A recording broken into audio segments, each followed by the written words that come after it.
All right, hey nerds. So, gonna talk about Alex O'Connor, British YouTube philosopher, who has lots of videos that have interest in which he has interesting opinions.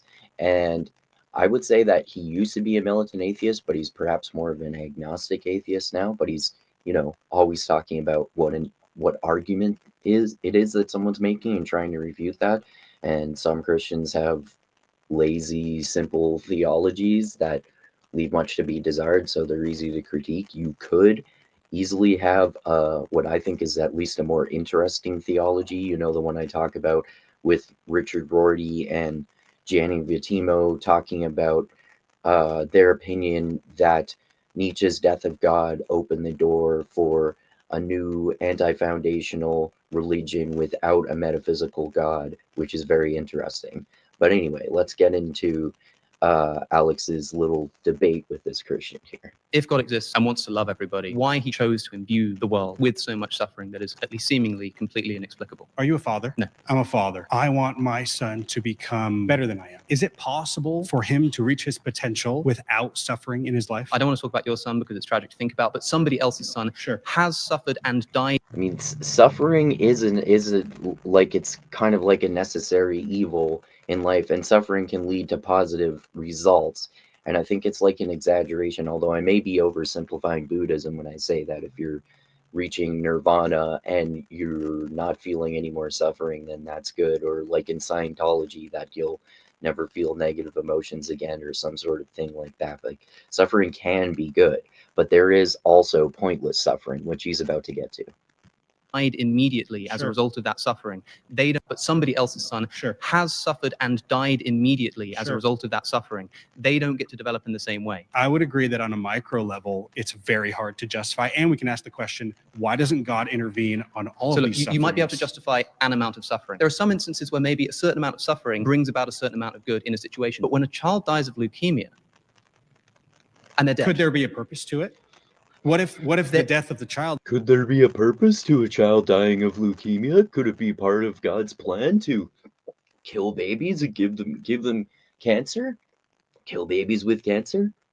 Yeah, this whole notion that everything is part of God's plan, even like the Holocaust, in which Nazis put babies in ovens and shit like that, and Genghis Khan raping and pillaging people and like killing so many people that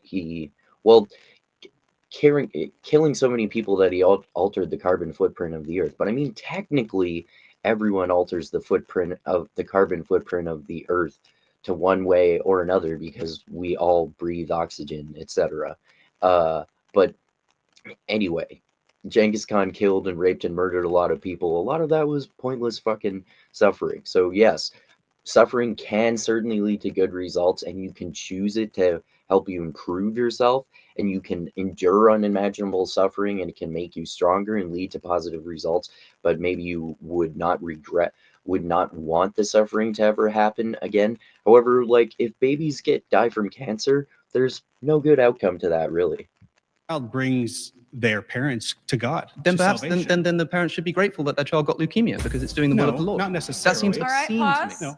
If God exists and wants to love everybody, it is obscene that you can say that suffering is always good or something, or like it always inherently leads to good results at the very least, because this is part of God's plan. And like he was positing an hypothetical example of the parents finding their faith and becoming good Christians after their baby dies from leukemia. So God gave their baby leukemia on purpose in order to make them Christian.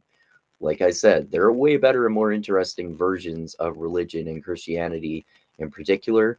And if you're the type of Christian who literally has the opinion that God gives babies leukemia and kills babies with cancer on purpose in order to turn people into good Christians, that's not the kind of God that anyone should worship, in my opinion.